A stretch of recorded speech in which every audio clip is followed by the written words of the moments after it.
1, 2, 3, 4.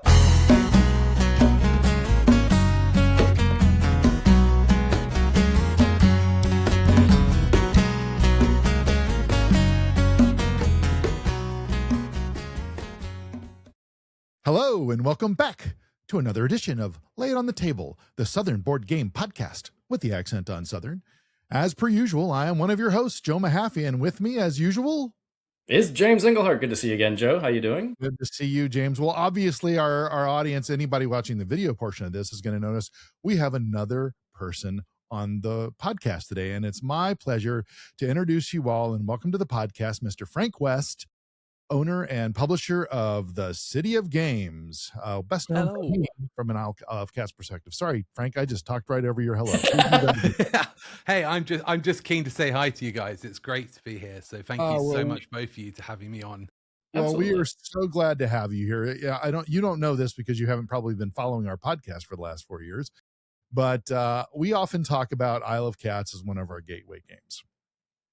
My wife and I, quick backstory, my wife and I got back into gaming back in 2018.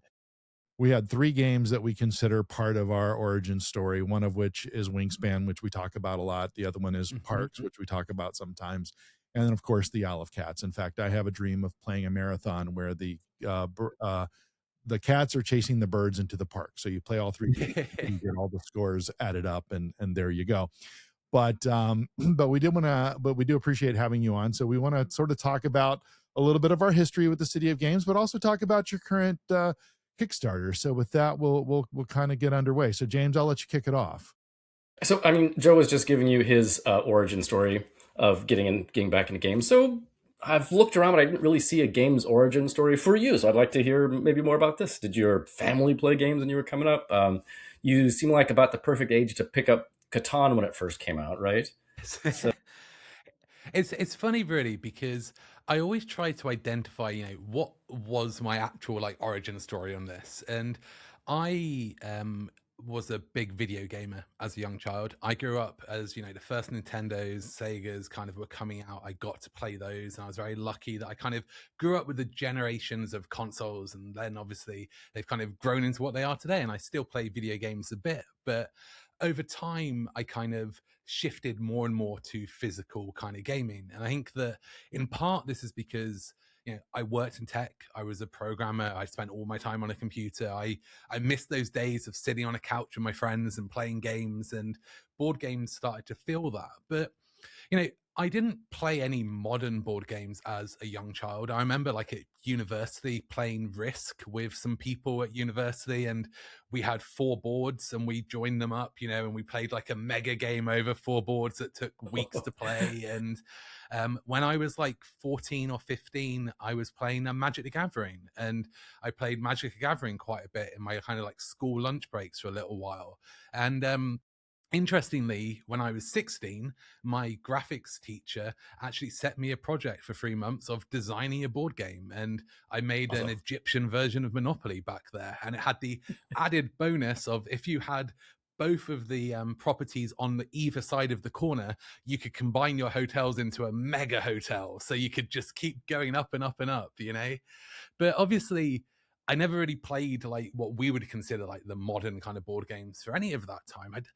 Is playing Magic the Gathering when you're 15 getting into the board gaming hobby? Because I would say it wasn't for another 10, 15 years after that where I really actually started. Well, probably 10 years after that. I forget how old I am now, where I started actually playing what we would consider kind of modern board games, and just fell in love with them at that point.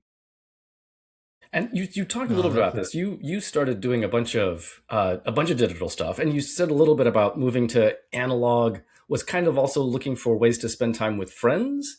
And so that makes sense. So I'm wondering, though, if there was something in your experience with digital games as a player and thinking about UX that has influenced how you're thinking about games on the table, the ones that you're doing now. Yeah, absolutely. I think that It's interesting, really. So I always imagined myself designing video games. As I was younger and I was programming, I used to play around with a lot of kind of web browser based kind of games. So anyone who remembers back in the day where it was like, a text interface on a website, you'd press a button, the whole website would reload, and that number's gone up by 4, and suddenly you've got some money to spend in the shop. So you browse to another web page, which is the shop, and you go through a checkout process. And I used to kind of make those games, and I always wanted to make something grander, but the problem is the kind of games that I wanted to make. I was, a Final Fantasy kind of RPG, Fantasy Star Online on a Dreamcast, like World of Warcraft, these big, Hmm. massive adventure kind of games. And I couldn't program one of those on my own. Yeah, those kind of games require large, large teams. And as I got more and more into board games, I remember thinking to myself at the time, hey, like, a lot of those systems that I feel like are interesting in the video game world, maybe there's ways to do those in a more physical, like analog system that hasn't really been explored, or at least that type of game hasn't been explored. And I remember sitting down and playing Eclipse back in like the very Yeah. early days of Eclipse, and looking at that kind of big player mat in front of you and thinking, this is really cool because like you can do some really complicated stuff and give people the ability to really do some interesting things with this. And that was kind of one of those final moments where I started designing the City of Kings. And if anyone who's played the City of Kings, if you look at the character sheet of your player, it's a similar size to those sheets of Eclipse, and it has that same kind of level of complexity and stuff going on. And I think there was a real reason for that, because that was that final point of, hey, maybe I'll try and do that game I've wanted to do for the last 15 years, but with a pen and paper rather than a mouse and keyboard. No, that's really interesting, and it's interesting because the way I came to Isle of Cats, a friend of ours in the game store here in Pineville, North Carolina, Grace had backed your original Kickstarter, and she Okay. had it in the store, and we were all playing. She was teaching us how to play it because she was always she's a great person to teach a game, and it was the first game I think I ever encountered where you could actually win the game with negative points and just the asymmetric ways that the game comes together. And I kind of wonder, how did that come about, that you really start out in arrears and you really have to work yourself into the positive? I mean, I think I won once with like 5 points. Yes.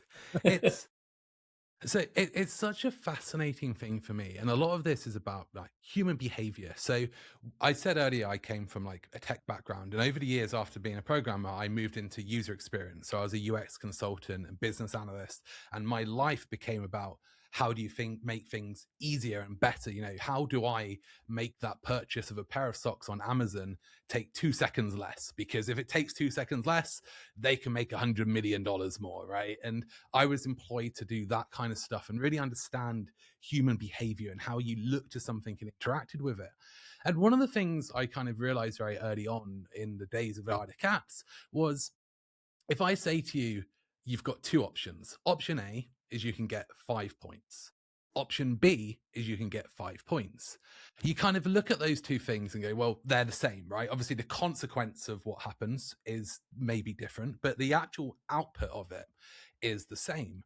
But if I say to you, option A is you gain 5 points, and option B is you don't lose 5 points. Now, they are technically still exactly the same thing, but the way that the majority of humans approach them, they feel like two very different options. And what I Hmm. kind of discovered was, by playing around with gaining points and preventing the loss of points, it allowed you to give people more perception of choice and decisions, which makes a game more interesting without adding complexity and rules. And I found that really fascinating. So that was kind of the core starting point that led to those systems. Well, I got to tell you, because you're always passing cards around in that game, and my wife is the person who takes her time in making a decision. I just want you to know that those cards have created an elongated game sometimes. But I will tell you this, my wife is very active in your Facebook community, and she always Right. appreciates that you answer her questions or her comments directly. And so I just wanted to pass along her thanks as well in this conversation. And I appreciate that. And honestly, like, I appreciate the fact that you, both of you and your family are playing the Isle of Cats and enjoying it and still are after all of these years. For me, you know, there's a lot of people who make games for different reasons. And for me, I make games because I enjoy the process of it, and I want people to get good times from it, happy memories, kind of create good experiences. I'm not doing this because I want to build some giant mega company. I've got no ambitions to be anything more than just myself. I don't plan to ever hire people or grow beyond what I'm capable of doing, because that's not the path I want to take. For me, it's about kind of just building something that makes me happy to be a part of, and treating, like, I hate to use the word, but customers in the way that I would want to be treated if I was the customer in that situation. So, answering questions is the least I can do. If I'm expecting someone to give me some of their money that they've had to go and sit in some horrible room for 4 days working hard or however long it is to get that, then the least I can do is answer a 20-second question to help them with that decision. Well, the last thing I'll say on this particular topic, at least from my family's point of view, what I love about it is that that the Isle of Cat ecosystem, because we've got a lot of the different pieces, racing to the raft and the gardens and all the different pieces that are part of the ecosystem. It is one of the few things that when my two daughters are home, and my daughters are 20s to 30s kind of age, those are the games that they'll say, "Hey, let's play Isle of Cats." Or one of the other two that I mentioned at the beginning, but it's typically, well, my oldest daughter has 2 cats, and if she had her way, she'd probably rescue more. But it's one of her favorite games, and she has her own copy. I said we weren't going to do the fanboy thing, and here I am just doing it. There you go. So I am. Yeah, go for it. That's okay. Just sorry about that. You did say that one of the things you liked was kind of getting people in the room with your friends, and then of course I remember when the pandemic happened, you were one of the first folks in the industry that I recall that said, "Hey, here's the way you can play the game via Zoom," and you put out some PDFs that we could print and play the game. And I thought that, considering there were a lot of things that were unknown at that time, that was pretty innovative. And I'm just kind of curious, what set your mind in motion that way? Yeah, I mean, that's a great question. And it's really interesting because it was, I don't know if I was first. I feel like I possibly was, but I wouldn't want to claim because you never know, right? And it doesn't Right. really matter. But it was right at that start. So the point being is when I was making those decisions, it was something I was trying to come up with. I was trying to work it out. And the reason being was quite straightforward, really. I had just been to America. I actually basically was on one of the last planes out of America back to the UK before everything locked down. I was at the Gamma trade show, and it was one of those things where they're like, they're canceling planes. Like, are you actually going to get home or not? And panic. And the thing with that was I got onto a plane, and I was on that plane for, it was like 8-9 hours of flight time. So obviously no internet, no anything else. And there was one thing going through my head at the time. I have just spent 2 years of my life making a game, which I truly believe is a good game, and it's releasing in shops this week. But all of those shops are shutting down because no one can leave their house. And even if they can get those games, they can't play with people because they can't go to places. They can't interact with people outside of their house. And I spent that whole flight thinking to myself, is this game just going to like disappear overnight, like with all board games for the time being? And will that last 2 years of my life and my livelihood and everything just fall flat because of that? So I realized during that flight that obviously people wouldn't stop buying games if they could still play games. So the problem became, well, if you can't play the game with people in the same room, how can you still play that game? And as someone who comes from like the streaming world of video games and watches a lot of live streams and used to do a lot of live streaming, that thought of, well, if I can live stream and get people to play the game whilst I'm kind of like teaching it and presenting it with a game in front of me and just give them a pen and paper, then maybe other people could do that as well. So literally on that flight home, I kind of came up with that kind of concept. And by the time, it was funny because I got home, I was completely jet lagged, hadn't slept for 24 hours. And I was just like, I'm going to get on a camera and start live streaming this with lots of random people all over the internet. And my partner was like, sleep first, and I was like, nope. But obviously the immediate iteration wasn't perfect, but we were live playtesting it, right? And it was great because we built a community, and over the next month or so, hundreds of people were turning up, and then that led to being able to let other people do the same thing as well. So it was luck, but also trying to solve a big problem which I was concerned about on that flight. Well, and I like this starts off in this kind of existential moment of Mhm. what the hell is going to happen next. And instead of just throwing up your hands and walking away, there's this well, a really unique past that you could leverage as well, right? The knowing how to do all this streaming and having all this that experience. And then yeah, keeping the legs under the cat so that they can go out and keep chasing.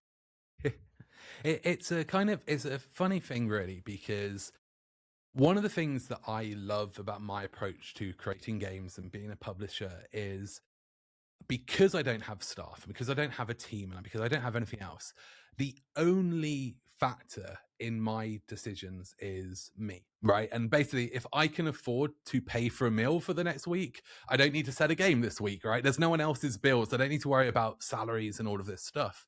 But what that means is I try to produce like or design and like make a game every like 12 to 18 months. But I don't have any pressure. If it takes 6 months or it takes 2 years, it doesn't matter. And what's good about that is it means that I can be confident that when that game is kind of put out there, it's as good as I think it possibly can be. And it is the right game and it is the right time for that game.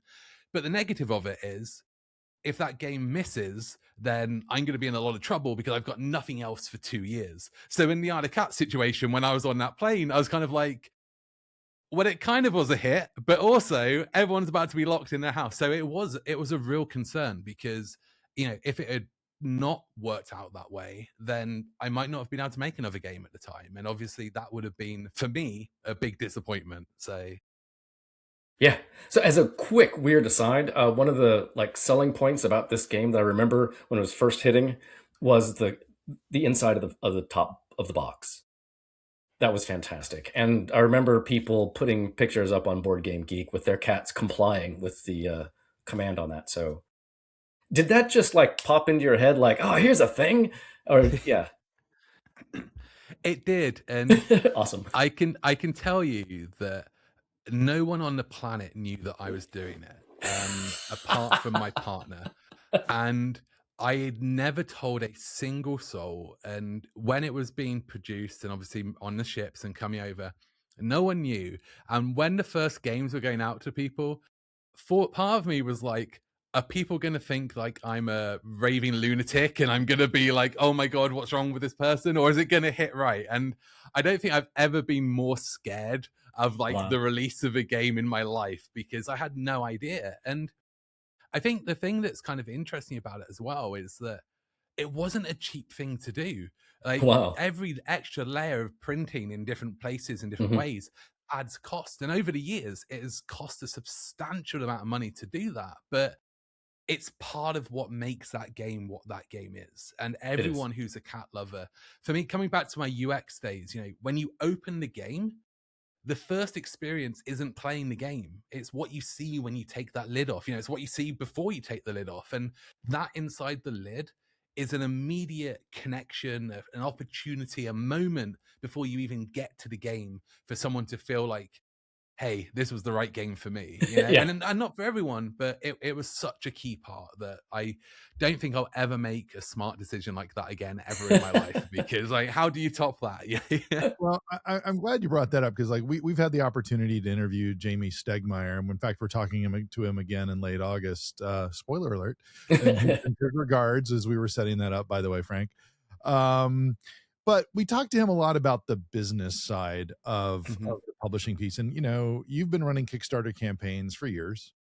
And I would be curious what's fundamentally different about launching a campaign today compared to your first one and some of the decisions that go into it, kind of like the inside of the box stuff. So this is a fascinating one because obviously I am running a campaign at the moment. And one of the things that's kind of interesting is, based on my model, I run those campaigns basically every 18 months or so. So for me, there's big gaps between each one. I know there are publishers who run 3 or 4 Kickstarters a year and maybe they don't get to see those big chunks. But every time I go in, it is different.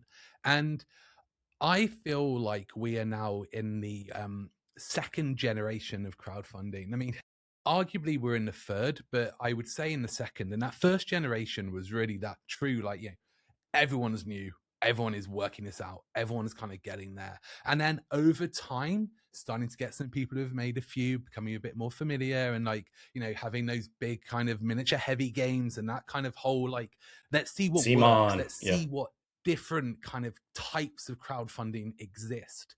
Whilst now we're in this generation where there is a stable line of, this is what works, this is what is acceptable, this is what can be done, and if you deviate from that line, you're taking that risk. And it can do well, but it's more like, let's follow this model. And that's not a bad thing, because it does mean if you're new, there's ways to learn how to do it, right? You can come in and you're not going in blind.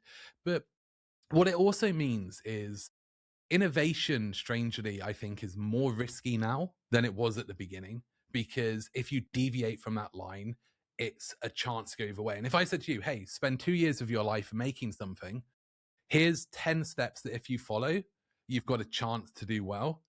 And here's an option that may make it do better or may make it do worse.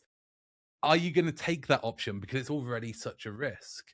And I think that for me, that's a difficult one, because I do like to still and try and do things differently and not follow that mold. But it means that there's always a lot of pressure when you're trying to push down that way, because you just don't know what's going to happen. And I think every time I launch a campaign, and I truly say this, like, I know people be like, oh, everyone says that, but I truly say this from the bottom of my heart. It's like, every time I press that launch button, I truly don't know what's going to happen. Like, until we are like half an hour into the project, I have no idea how many people are going to turn up, how they're going to react, because I don't make anything public before. I'm one of the few kind of publishers who is just like, there's no information, right? I obviously drip feed the information about the game, but pricing, the Kickstarter page, the layouts, the videos, everything isn't there until that start. And my goodness, am I getting too old for this sometimes? My heart is definitely weaker than it was 10 years ago, but I also think it does allow you to push. So I don't know if that really answers your question, but that's kind of like the change I see to an extent. It gives me some insight. I think the fact that you kind of see it as generationally, and there's a maturation in terms of how people, leverage this type of medium, I think is pretty helpful from my perspective. And I think it's going to continue to evolve, because I think there's so many more ways to do the crowdfunding these days, and it's, become more of a business in and of itself. So it just was a curiosity. I think that another side to it, which is an interesting one, and I'm always kind of hesitant to talk too deeply about this, because this isn't a black and white case, right? Like, it isn't like this for everyone, but I definitely feel that the community interactiveness of crowdfunding has reduced considerably over the years. And when you first launched Kickstarters, there was, for the average project, a lot more interaction in comments, a lot more discussion, a lot more kind of like questions or, arguments, and people being passionate, which obviously wasn't always good. But if you went to a project and it had over 1,000 backers, you would see 1,000 comments on a lot of those projects. Whilst these days, I saw a project that finished the other day, they had a few thousand people, and I think they had like 80 comments on there or something. And it's just a much lower amount. And you can encourage comments through, stretch goals and social goals, but that more organic connective part, I think, is harder now. And I think part of that is because people have backed 200-300 projects, and not everyone obviously has, but we've moved past that first generation. Yeah, I'm on there too, Jay, don't worry. We've moved past that first generation of, hey, this is my 5th or 6th and it's still exciting, and we've got a bigger core of, hey, I do this every week and I don't want to follow the comments of 400 different projects each year. Well, so the other thing to consider, just real quick, James, if you don't mind, and I will let you ask questions, I promise. Just a thought to consider is, to me, you're a known quantity. I used to say, if REM published an album, I was just going to buy it because it was REM. And I kind of feel the same way about a Frank West game. So I don't really need to spend a lot of time looking at it. It's like, oh, it's from Frank. I kind of No, know I appreciate that. asymmetric style. I'm just Mhm. making the game. And I'm sure that in the people that have grown up with Kickstarter in the city of games, and there are a few other publishers that I feel the same way about. Um, like Duck Sominum is a publisher that I feel the same way about their games. But so that's just something for you to consider. No, absolutely. And like I say, I think for me, this is it expands on when I was talking about that kind of like second generation of crowdfunding, where I think there's hundreds of publishers using crowdfunding, not just myself, where they've got a large community now who will just support their stuff because they trust what they're going to get. And that all comes into that kind of area. So I don't see it as a problem or a negative. It's an interesting like big shift that you've kind of noticed over these campaigns. So the other thing that I was thinking too is you were talking about like, here are the things that you're supposed to do for a campaign. Like, here's your kind of checklist, do Hmm. this stuff. And I feel like that checklist, that set has maybe grown out of those 1,000 comments per, right? And instead of Yes. like, are you going to have localization? Which languages is it going to be in? Are you going to have schools? Or how about this? And so you anticipate all of that and you just keep scrolling down and go, oh yeah, oh, they will have it in French. Excellent. Okay, they will, whatever it is. And I wonder about that too, that these things, they're Absolutely. iterative. Yeah. I completely agree. I think that again, we've got to a point where crowdfunding, like your creators are now, they're more experienced. They know what to do. They know what questions to answer ahead. You go to one of my campaigns and one of the questions in the FAQ would be, what size sleeves will I need? It's Yeah. something that Yep. personally I've never looked at when I've gone to back any crowdfunding campaign in my life.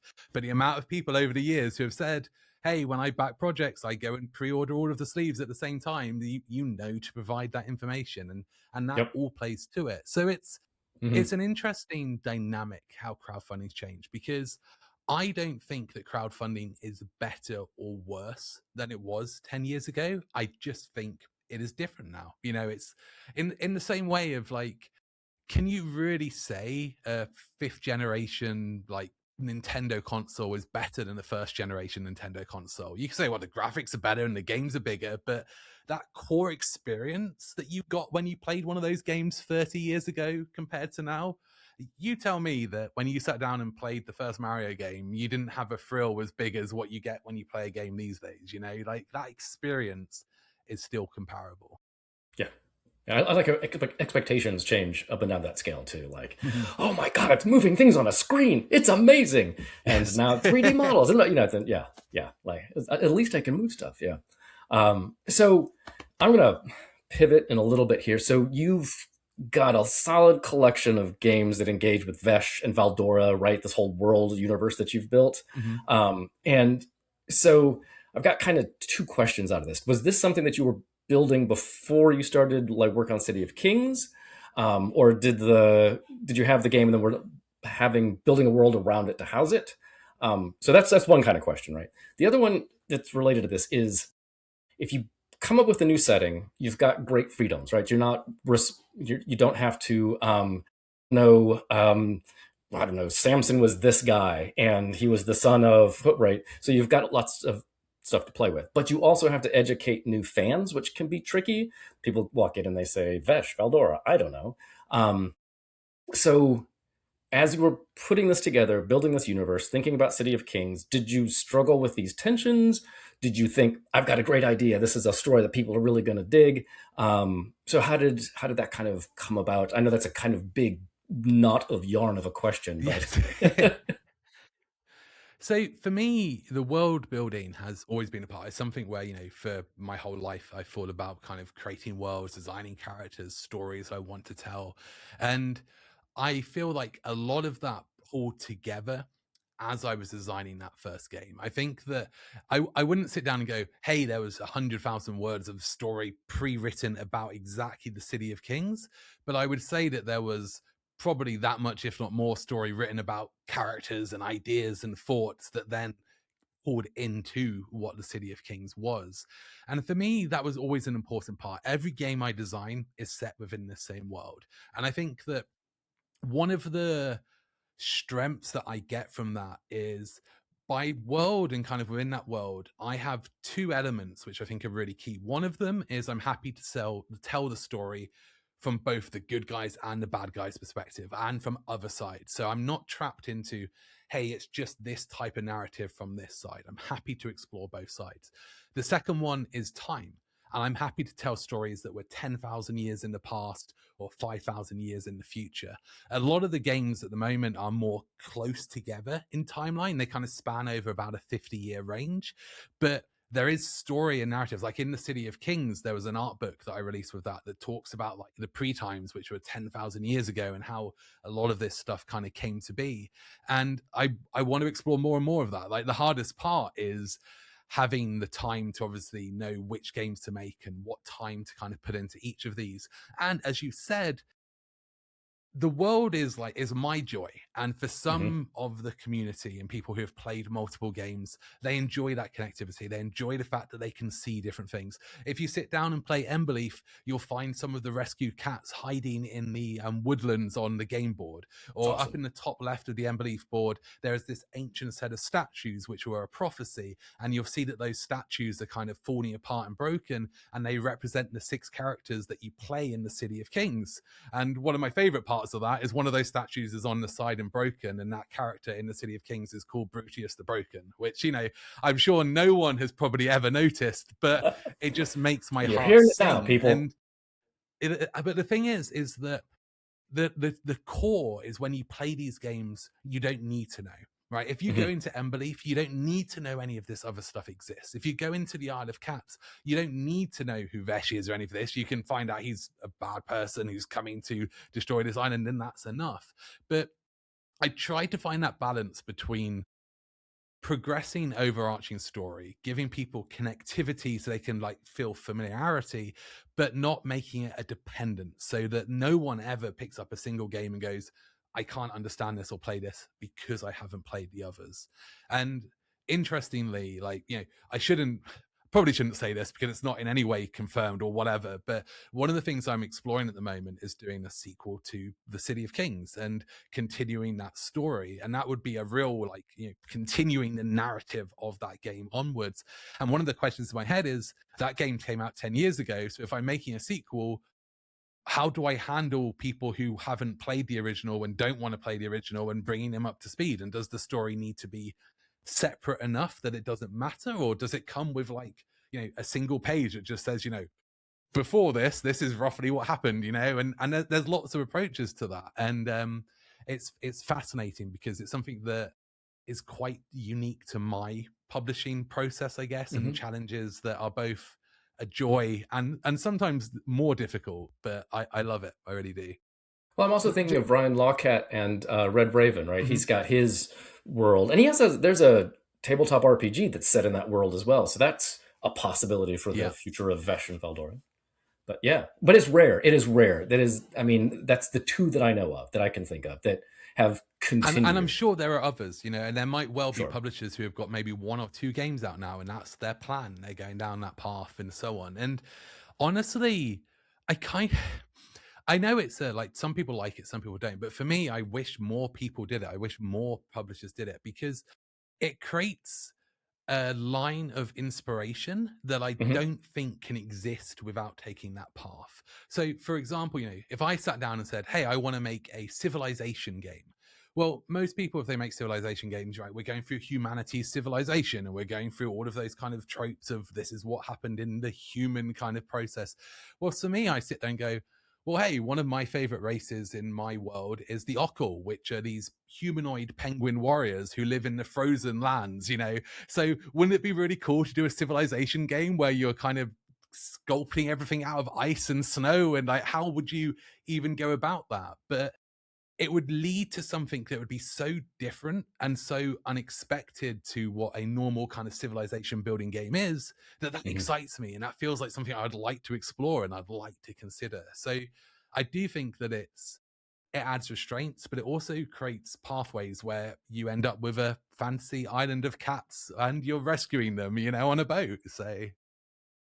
So we've talked about a number of games, and we've talked to some publishers that, you know, they come out with either sequels or they come out with expansions, and or they come out with, variations on a theme. And in some instances, they're trying to fix, some of the things that they wish they had done in the original game. And I wonder, as we move from cats into penguins. Thank you for that you know, transition, incidentally. That was well done. you talked about by the Penguin Warriors. I figured it was time. It's a good move, yeah.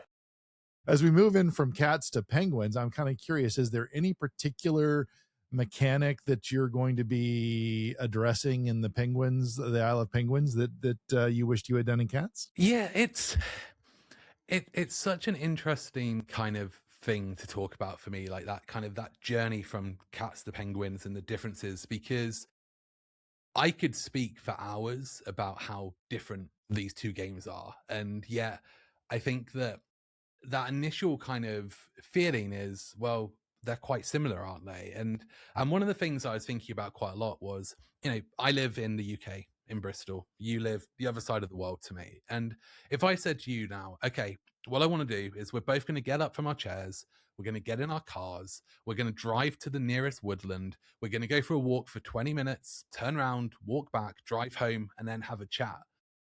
You and I have now just done exactly the same thing, right? For like down to the T. We've got in a car, we've gone to a place, we've done the same thing, we've come back. But the experiences we've just had are going to be so different, right? Mhm. The seeing who you pass on the road, what you overtake, if there's been an accident or an animal or something, what you see in that woodland, what kind of trees and the wildlife, and the whole experience is so different that how can we say that we've done the same thing, but we have done the same thing? And that was kind of like the starting point of what I wanted to do when I was creating the Isle of Penguins. I wanted to look at it and said, well, if I was to make the Isle of Cats again today, how would I do it without card drafting and without polyominoes? And polyominoes and card drafting is basically what Isle of Cats is, right? It's a game of two halves. You do card drafting, then you do stuff with polyominoes. So I sat down and was like, right, I want to make the same game without those things, and I want to go from there and see what would happen. So Mhm. the systems are, in essence, similar, but the feeling of those systems is very different. So, is there a particular like mechanism or mechanic that I kind of think is like I wanted to do differently? It's kind of like all of them, but at the same time, I don't want you to feel like all of them, because I want you to know that if you enjoyed the Isle of Cats, you're going to enjoy this game. So obviously, I can go more into specifics, but hopefully that kind of gives you a loose answer to that kind of question. For sure. So the question that I have is, well, you had mentioned the penguins, and maybe that's the Penguin Warriors, and maybe that answers it. But I was like, why penguins? Did you like do summer research in Antarctica? Like, what was So, penguins have always been my favorite animal, right? I adore cats. I love cats. I've always loved cats, and they are very, very close second. But penguins have been you know, penguins are that animal that when I was 4 years old and my family were on a long car trip, and an hour afterwards stopped at a service station, I burst into tears and my parents realized I'd left my penguin plushie in the service station, and they had to turn around and drive an hour back to pick it up because they knew I wouldn't sleep that night if I didn't have my Yep. penguin. Yeah. Penguins have been that for my life. So it was kind Okay. of, I always wanted to make a penguin game, but I wanted it to be the right game. It wasn't like I was ever going to rush. And making the sequel to the Isle of Cats, which obviously has been by far my most successful game and has been a very, very kind of well received game, it was like, well, I need to do something special. If I'm gonna make that sequel, it has to be special. So why not use the special penguin animal? So that was it really. Yeah, that makes sense. The other thing that I keep thinking is that I want to get that clip of Benedict Cumberbatch mispronouncing penguins time and time again. Um, so it's a great sequence, and I keep wanting to see that as part of the like advertising stuff. But that's just me.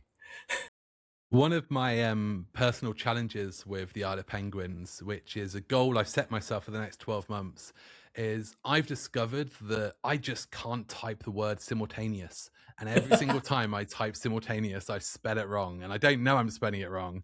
So I've now designed a simultaneous playing game where I have to write the word simultaneous about every 5 minutes. And at some point I'm going to learn how to type it properly. And honestly, I go to bed at night thinking I did it like 12 times. I got it wrong today. So, by the end of this year, Yeah. I'm going to learn how to spell simultaneous. I sometimes mistype my last name, so that's fine.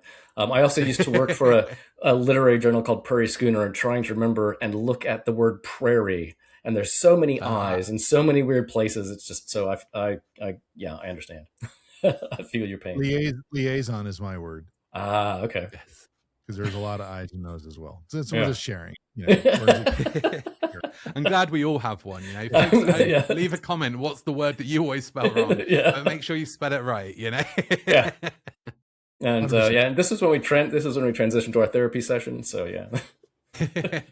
So I'm curious, with the different games that you've put out and the one you're putting out now, is there something you've learned by watching strangers play one of your games that you could have never discovered through playtesting or with friends? Yeah, I think all the time, constantly. So it's an interesting one. So when I was in the programming world, I used to have a general kind of standard when I was a manager, and for myself as well as people who would work with me and stuff. And my theory as a programmer was, if you get to the end of programming something and you've said to me it's finished, if you can't at that point tell me how you could have done it better if you started again, then you shouldn't be doing this anymore.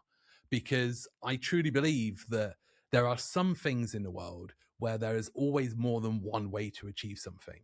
Mhm. And you do what is absolutely the best and is good enough and is what people want, but you should always be able to learn from that. And every game I've put out there has been so many like areas of learning between just how you describe something, what words you use versus like a rule or a term. I think that sometimes just the things that you kind of just assume are very straightforward, and you can sit down with 100 people and they can play test the game and it comes back and it's like, hey, that's good. And then you put it out there and the next 900 people still kind of do it differently. I think one of the interesting ones, and I'll say this quite clearly with Emberleaf, which has been my last game before the Isle of Penguins, my newest game. Emberleaf, I think, obviously, I won't talk about Isle of Penguins because it's not out there, but like up until like this point, I would comfortably say I think that Emberleaf is my smartest and best design of a game. I think that I wouldn't necessarily say which of my games is best, but in terms of the tightness of design, it's the one that I'm kind of the proudest of. And I think that a lot of this because it has this card dancing system, which is the unique mechanism that I designed for this game. And one of the things that I've learned with card dancing over the years over the last year, is people can sit down and look at something and they can judge what it's going to be or how it's going to play through observation. And observation is often different to actually the reality of you doing it.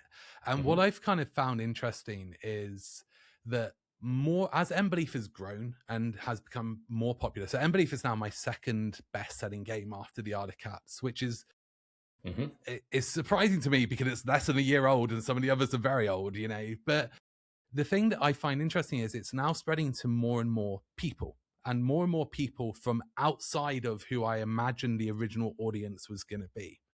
And what that means is there's more and more people coming in who aren't familiar with the concept of card dancing because obviously they've never heard of it before. And they approach it rather than with excitement, with kind of dread and concern, because it's like, my goodness, there's a whole thing that I'm just really worried about. And it's actually really simple. It's actually really straightforward. And when they play, that they kind of are like, oh, this is great. But I think so as a true observed thing like that, right, is how do you, when you get to a point of people who are so distant from your original audience who are picking something up, how do you write messaging for them without changing the messaging you've written for the first 50,000 people who kind of picked that game up? And I still don't know the answer to that, right? I still don't know who do you write the information on the back of the box for. For the Isle of Penguins, if you go into a shop and pick it up, it's going to say one thing. if my mum goes into a shop and picks it up, it needs to say something else for her to have a clue what it means, and that's something that I keep trying to learn, is just how do you get that messaging and wording right on that side.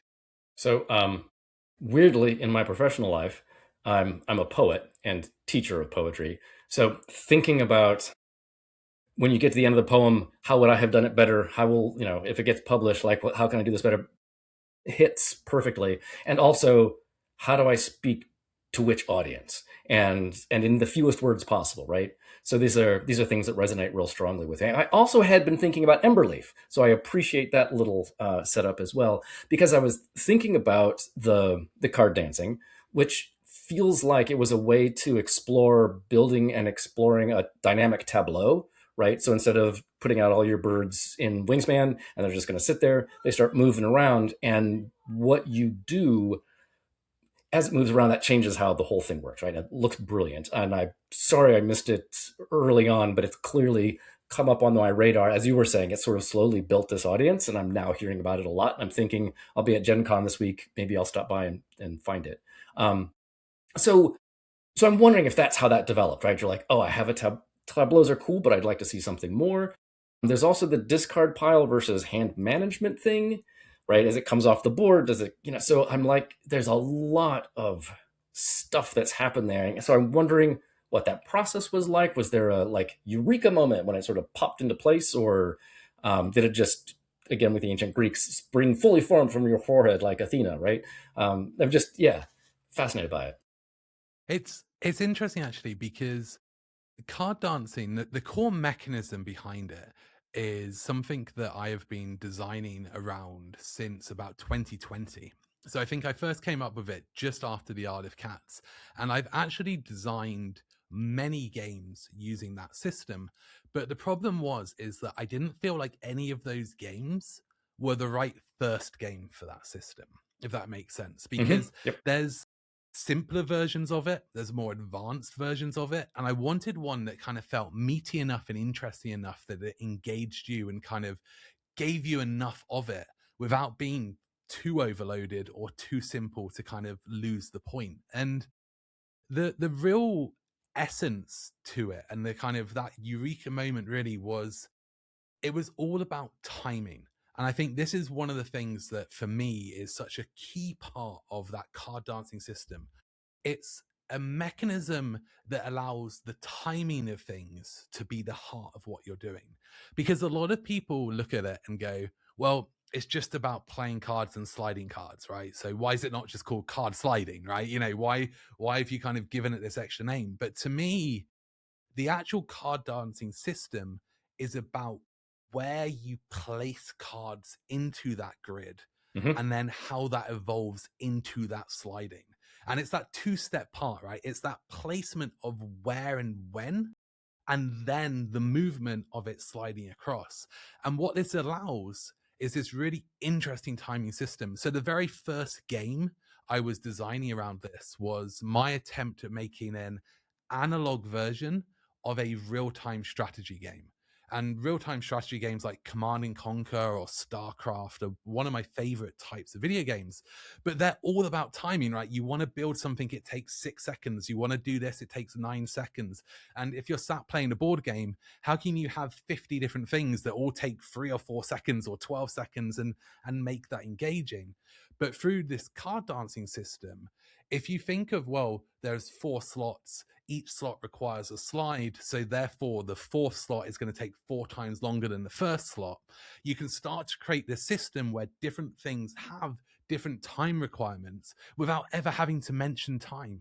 You never have to explain to someone this is about time.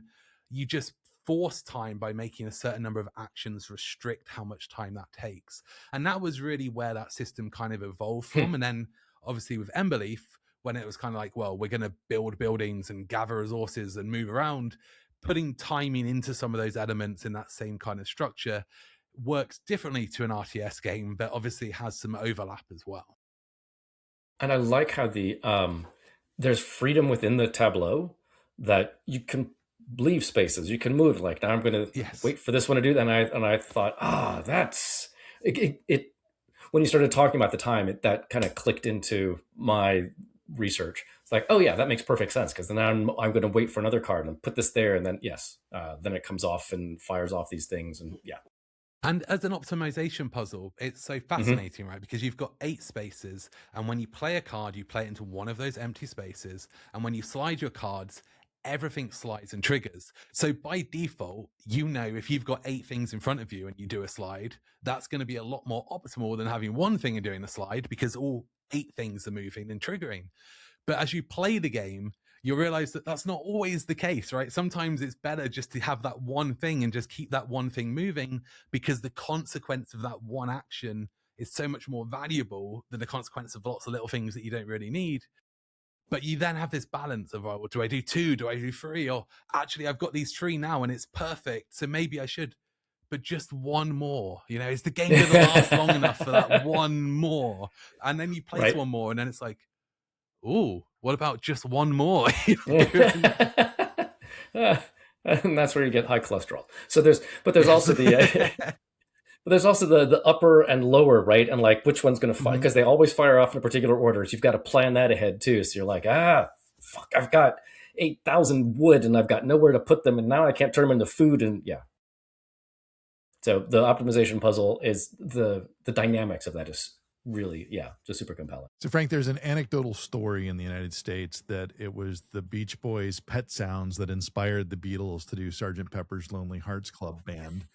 And that makes me wonder, is there a game that after you saw it or played it, it really pushed you to do something different in your game design that perhaps you wouldn't have done had you not been inspired? That was a fun setup, Joe. That was really nice. I like the classic rock thing was good. UK, I figured we needed to go there.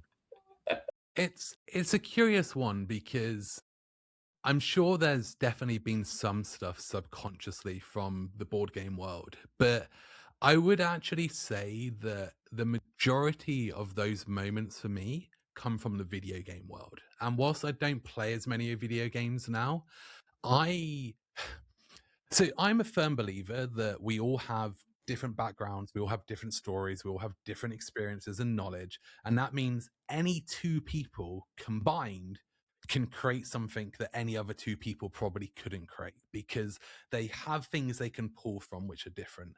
So for me, I really like to pull from my video game world and the video games that I interact with, and look at how can I explore these in a physical world, because I feel like it allows me to come up with things or try things which maybe other people aren't doing, because they're not approaching it from that side.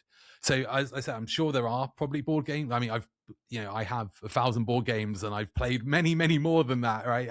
I'm sure there are some where they've definitely been like, hey, I could do this or do that. But I could probably give you a list of 50 things from video games where I have directly looked at it and been like, well, right, okay, how do we do that one now? Because that's like my real passion. Yeah, no, I appreciate that. As somebody who just recently discovered a new way to play Ultima 2 back from my old Apple II days, I certainly appreciate that. Awesome. So, James, yes, sir. I was going to let you jump in with your Gen Con questions. Yeah, I was going to say, so as I mentioned briefly a minute ago, I'm heading off to Gen Con this week.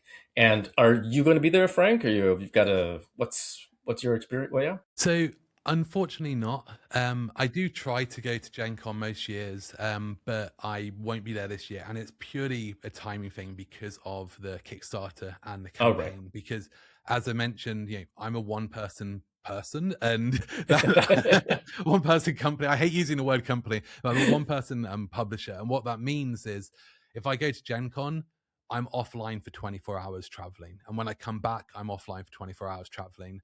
And I just can't afford that when I have so many people asking me questions, needing support. And in the middle of kind of this period, it's just, and I know the campaign's going to end, but then we go into the pledge manager, and the actual, interestingly for me, the support after a Kickstarter ends and as you launch and run the start of the pledge manager is the most critical part, because it's the most convoluted part of crowdfunding, right? It's the part that if you've never done crowdfunding before, you have no idea why you suddenly have to go to use this other thing and fit in all of this information when you've already paid for it. And just being there and engaged during that time, I feel like is a really important thing.